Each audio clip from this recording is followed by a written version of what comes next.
Alright, this is going to be my third attempt at this. I know I'm meant to be like teaching a company or whatever. Anyway, yeah, I've got the webcam to prove that, I'm real. I'm a human being. Um, because I've done this 3 times, I'm losing my voice. Got my coffee here to, rein that in. Alright, here we go. And if you wonder why I'm looking to the right, that's my notes that I'm leaving. I'm in presentation view. Anyway, ignore all this. Hello, Cyber Savvy. I'm Kieran Shields, and this is my presentation on training for cybercrime. I know that for those of you hardened in the field, this may seem elementary. But you may learn something yet. So if everyone would allow, we're just going to get through this. Some historical examples of cybercrime include the Morris worm. This was a computer worm released in 1988 by Robert Tappan Morris, hence the name. This worm exploited Unix systems, utilizing bugs to spread and infect computers across networks, causing widespread network congestion and system slowdowns. The I love you virus, or the love bug, was another computer worm that spread during the 2000s, this time through email. Where am I? It disguised itself as an innocent love letter, but attached was a hidden malicious software that exploited vulnerabilities in Microsoft Outlook and Windows. This worm sent itself to everyone in the affected user's address book and caused widespread disruption. The estimated damages range from $3 to $15 billion. Worms are not a great company pet. Please don't bring any in. Mafia Boy, or Michael Carlson, be Italian anyway, targeted Yahoo with a project he named Revolta, which is Italian for something. This was a DDoS, distributed denial of service attack, in which servers became overloaded with different types of communications to the point where they became unresponsive to commands. Yahoo was a multi-billion-dollar web company and a top search engine at the time. He managed to bring down the service for an hour. Now Google has replaced the company for TopSpot. What you guys do here could determine whether you are the next Yahoo or Google. He would later move his attacks on to eBay, CNN, Amazon, and Dell. This was one man, seeing what damage he could do to corporate empires. What about states? Operation Titan Rain were coordinated attacks against the US. The attacks were traced back to China. The attacks involved gaining unauthorized access to computer networks at various locations such as defense contractor networks, Sandia National Laboratories, Redstone Arsenal, and NASA. These attacks started in 2003 and went unnoticed for at least 3 years. In 2005, the US and Israel collaborated in an effort to produce a cyber weapon. This effort was called Operation Olympic Games. The weapon they produced was called Stuxnet. It was designed to target programmable logic controllers, PLCs. These allow the automation of electromechanical processes, such as those that control the machinery in industrial processes. For example, gas centrifuges for separating nuclear material. The worm was used in Iranian nuclear facilities and is said to have destroyed almost 1/5 of Iran's nuclear centrifuges, infected over 200,000 computers, and caused 1,000 machines to physically degrade. Like I said, no worms, please. If you have any questions, please feel free to ask. Modern examples of cybercrime include the Sony Pictures attack, in which North Korea took offense to a movie. and not a very good one at that. They leaked confidential data ranging from employee emails, personal and family information, salaries, copies of then unreleased movies, future movie plans and screenplays. They then employed a malware to erase Sony's computer infrastructure. Some big no-nos. Mirai botnet was used in a DDoS attack against the DNS provider DIN. The attack caused major internet platforms and services to be unavailable to many of users in Europe and North America, as shown in the picture right there.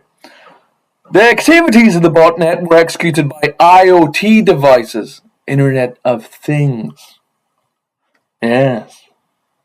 Such as printers, IP cameras, residential gateways, and baby monitors were infected by the Mirai malware. A good rule of thumb is if it connects to a network, it can be used as a weapon. WannaCry is a ransomware cryptworm that targeted computers running Windows by encrypting data and demanding ransom payments in Bitcoin. The attack was said to have affected more than 300,000 computers across 150 countries, with the total damages ranging from hundreds of millions to billions of dollars. The attack launched early on the 12th of May and was stopped a few hours later by the registration of a kill switch discovered by Marcus Hutchins. We'll talk about more later. The British Airways data breach affected 400,000 customers of British Airways. Almost 250,000 had their names, addresses, credit card numbers, and security cards stolen. The attack gained access to British Airways systems via the account of a compromised third party and escalated their account privileges after finding an unsecured administrator password. The website redirected users to a bogus site that was designed to steal more data. British Airways were fined £20 million for breaches of general data protection regulations.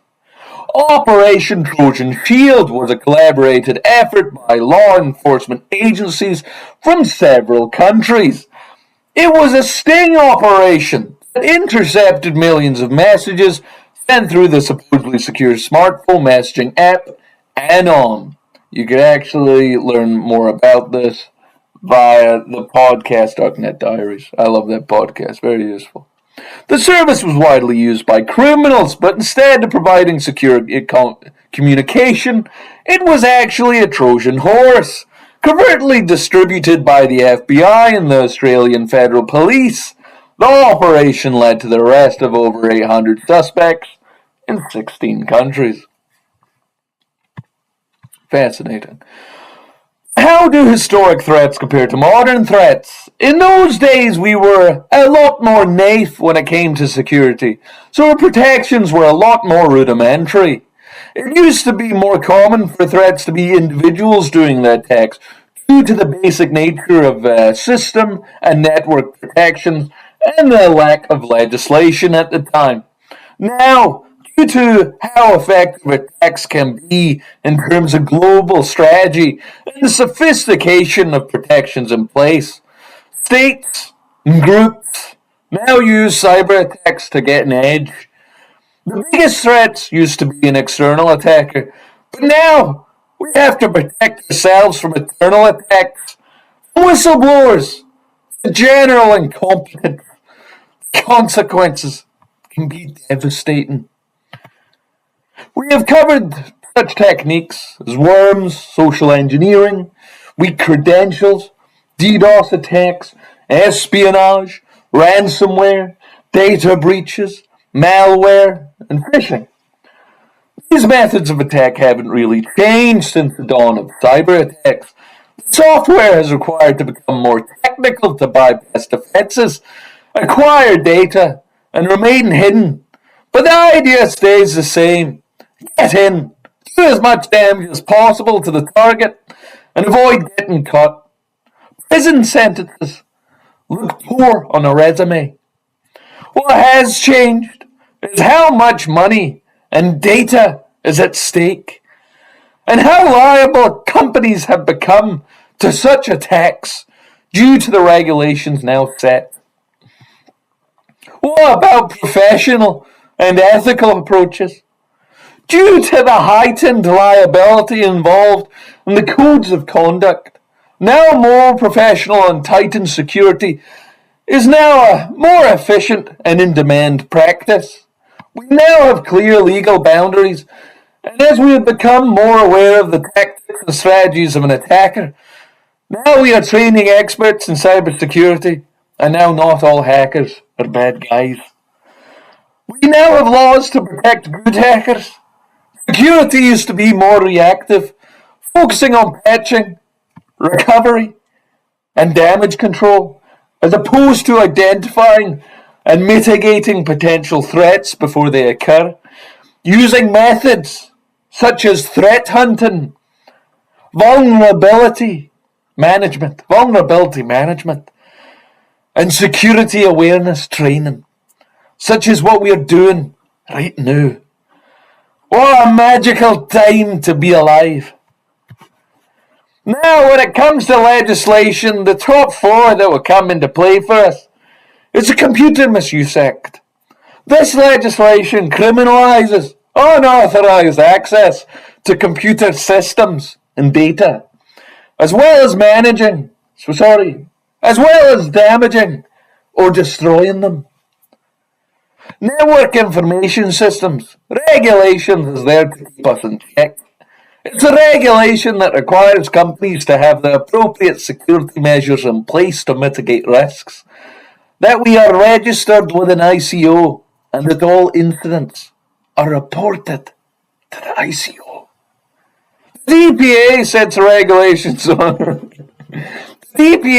regulations on how organizations collect, store, and use personal data, that the individual has the right to know what data is held about them.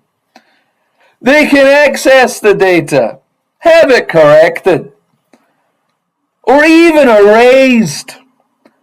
Basically, all the things EasyJet failed to do.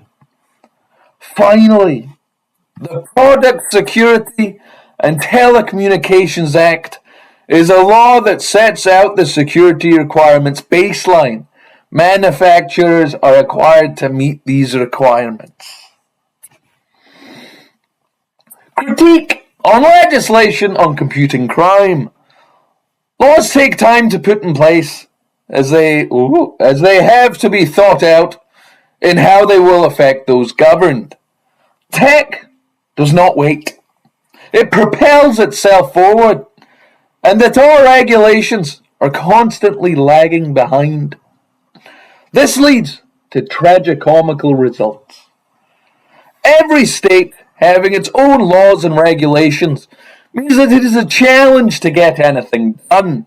If someone hacks us in an opposing state, like Russia, they're more likely to be rewarded than punished, such as that whistleblower Edward Snowden, or something Snowden, I'm sure it's Edward. There is also the balancing act of security with individual rights. Big Brother is always watching for your own protection, whether you like it or not.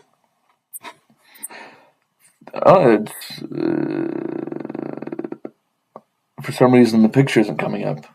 Oh no, it's showing me the next one. Ignore that. Things that have potentially been missed out in current regulations is that there is nothing as of yet in place for the malicious use of AI. There is no consistent legal requirement to disclose vulnerabilities amongst companies. So like if a company gets hacked, but like the hack doesn't get much information, they don't really have to do anything in that regard because they're not being caught. There is no consistent legal requirement to disclose vulnerabilities. Various cyber, I've wrote crimes there, but it's maybe crimes. I forgot the E. I'll start from the beginning. Potentially being missed out in current regulations is that there is nothing of yet in place for the malicious use of AI. There is no consistent legal requirement to disclose vulnerabilities. Various cybercrimes, such as cyberbullying, doxing, and revenge porn, are under harassment or privacy laws, as opposed to online regulations, which leads to legal enforcement issues. That's the picture. I was wrong with that was, but it's this slide. Anyway, ethical threats caused by legislation include the REPA Act, which regulates government surveillance and intelligence gathering on individuals. They can have ISPs fit equipment that allows the police and security services to monitor internet traffic and intercept email. Essentially, we have created our own NSA. The IPA allows the government to intercept communications, interfere with equipment, and acquire and hold on to communication data. They can use bugs, CCTV, record telephone calls. It's basically an extension of REPA. Such acts have allowed the UK to take Apple to court to access encrypted data stored by Apple users. The state won, and I misspelled one there. I spell it as O-N-E rather than W-O-N. A good cheat code to win in legal battles would be to be the one making the laws. Marcus Hutchins, the computer tech researcher that stopped the global attack of the WannaCry ransomware that saved hospitals, governments, and businesses. A few months later, on a visit to DEF CON in Las Vegas, he was arrested by the FBI, of all people, for creating Kronos in 2014. It was a malware that stole banking login credentials from browser sessions via keylogin and web injection. It was used on British banks, but due to selling the software in 2015 via Alphabet, he was banned from leaving the country, required to wear a GPS tracker, and due to the legal constraints, struggled to find housing and work. After 2 years of court, he finally pleaded guilty and was sentenced time served due to his cooperation and having had turned a new leaf. God bless. I hope you have found this informative and helpful. Thank you for listening. God bless you.